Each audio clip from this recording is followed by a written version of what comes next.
بابا فرید الدین گنج شکر رحمۃ اللہ علیہ کو گنج شکر کیوں کہا جاتا تھا؟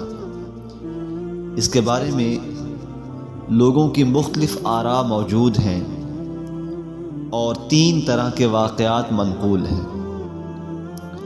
جو سب سے مشہور ترین واقعہ ہے وہ یہ ہے کہ فرید الدین گنج شکر رحمۃ اللہ علیہ جب چھوٹے بچے تھے تو ان کی والدہ ان کی بہت زیادہ تربیت کرنے والی تھی، تربیت کا بہت خیال رکھتی تھیں، اور وہ ان سے فرماتی کہ بیٹا تم نماز پڑھا کرو اور اللہ سے کھانا مانگا کرو، اللہ تعالیٰ وہ تمہارے مصلے کے نیچے کھانا رکھ دیں گے۔ اور جب یہ نماز میں مشغول ہو جاتے تو والدہ چپکے سے ان کے مصلے کے نیچے شکر رکھ دیتی تھی، کسی چیز کے اندر ڈال کر۔ جب یہ نماز سے فارغ ہوتے مصلے کو اٹھاتے تو نیچے شکر پڑی ہوتی، تو ان کو یقین ہو جاتا کہ میرے اللہ نے نماز پڑھنے کی وجہ سے مجھے یہ کھانا عطا فرمایا۔ ایک مرتبہ والدہ کہیں چلی گئی ہمسایوں کے گھر، اور ان کو وہاں دیر ہو گئی۔ پیچھے بڑی فکر مند ہوئی کہ بیٹا بھوکا ہوگا، بیٹے نے آج نماز پڑھی ہوگی، اللہ سے دعا مانگی ہوگی، اور مصلی اٹھا کر دیکھا ہوگا تو میں نے شکر رکھی نہیں، تو اس کا اعتقاد ختم ہو جائے گا، اور اس کو پتہ چل جائے گا کہ والدہ نہیں ہے تو شکر بھی نہیں ہے۔ اس وجہ سے معلوم یہ ہوتا ہے کہ شکر اللہ نہیں بلکہ والدہ رکھتی تھی۔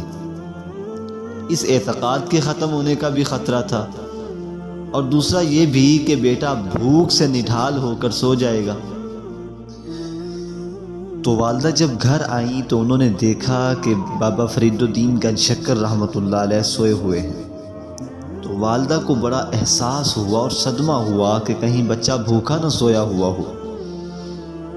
والدہ نے اپنے بچے کو اٹھایا، کہا کہ بیٹا آپ کو بھوک لگی ہوگی۔ کہا کہ فوراً کہنے لگے اماں مجھے بھوک بالکل بھی نہیں ہے، میں نے نماز پڑھی، نماز پڑھ کے اللہ سے دعا کی اللہ بھوک لگی ہے کھانا دے دے۔ جب مصلی اٹھایا تو وہ کھانا تھا، میرا اللہ مجھے بھوکا نہیں سونے دیتا۔ تو والدہ کی آنکھوں سے آنسو تھے، اور والدہ نے اس وقت جو ہے وہ اللہ تعالیٰ کا شکر ادا کیا کہ اللہ آج یہ راز فاش نہیں ہوا، آج آپ نے اس کی غیبی مدد فرما دی ہے۔ ایک مشہور واقعہ تو یہ ہے کہ بابا فرید الدین کو گنج شکر جو ہے وہ اسی وجہ سے کہا جاتا تھا کہ آپ نماز پڑھتے، بچپن کی حالت میں آپ کی والدہ تربیت کے لیے آپ کے مصلے کے نیچے وہ شکر رکھ دیتی تھی اور آپ وہ اٹھا لیتے تھے، اس وجہ سے آپ کا نام گنج شکر پڑ گیا۔ ایک اور واقعہ بھی کتابوں کے اندر منقول ہے کہ فرید الدین گنج شکر رحمۃ اللہ علیہ کو میٹھا بہت پسند تھا۔ اب جب پاک پتن شریف کے اندر تشریف لائے اور یہاں پر جو ہے وہ اپنا قیام فرمایا اور لوگوں کو تبلیغ کا کام بتلاتے تھے، سکھلاتے تھے، تو ایک بار ایک شخص یہاں سے ہندوستان کی جانب ایک بہت بڑا جو ہے وہ سامان لے کر جا رہے تھے ہندوستان فروخت کرنے کے لیے، اور وہ شکر کی صورت میں تھا، شکر لے کر ہندوستان فروخت کرنے کے لیے جا رہے تھے۔ تو بابا فرید الدین گنج شکر رحمۃ اللہ علیہ نے فرمایا کہ بھائی یہ تھوڑی سی شکر دے دو، چاہے قیمت لے لو یا بن قیمت۔ تو وہ کہنے لگا کہ یہ شکر نہیں ہے۔ اس نے کہا پتہ نہیں کوئی درویش صفت انسان ہے میری شکر کا نقصان کرے گا۔ اس نے کہا بابا جی یہ شکر نہیں ہے بلکہ یہ تو مٹی ہے، میں مٹی لے کر اپنے کام کو جا رہا ہوں۔ تو بابا جی کے الفاظ یہ تھے کہ اچھا اگر یہ مٹی ہے شکر نہیں ہے تو پھر مٹی ہی ہوگی۔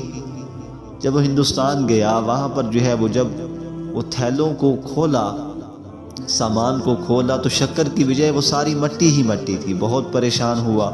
پھر اس کو یاد آیا کہ ایک درویش صفت انسان ملا تھا، اس نے یہ الفاظ کہے تھے کہ بھی اگر شکر نہیں ہے مٹی ہے تو پھر مٹی ہی ہوگی۔ تو فوراً واپس لوٹا اور بابا جی کے قدموں میں گر پڑا، کہا حضرت مجھے معاف فرما دیجئے، میں نے جھوٹ بولا تھا، وہ شکر ہی تھی۔ تو بابا جی نے فرمایا اچھا شکر تھی، واقعتاً شکر تھی؟ تو کہا ہاں حضرت واقعتاً شکر تھی۔ تو کہا اچھا اگر شکر تھی تو پھر شکر ہی ہوگی، جاؤ۔ تو جب واپس لوٹ کے گیا تو وہ ساری کی ساری مٹی شکر میں تبدیل ہو چکی تھی۔ یہ واقعہ بھی منقول ہے، اس وجہ سے آپ کو گنج شکر رحمۃ اللہ علیہ کا خطاب ملا۔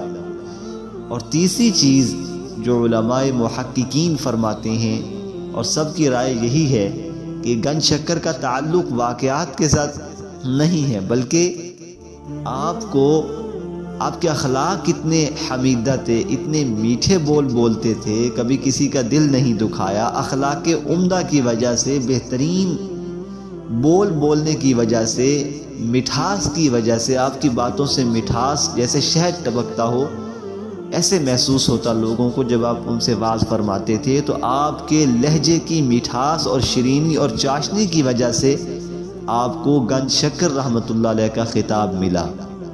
تو یہ 3 طرح کے مختلف واقعات منقول ہیں۔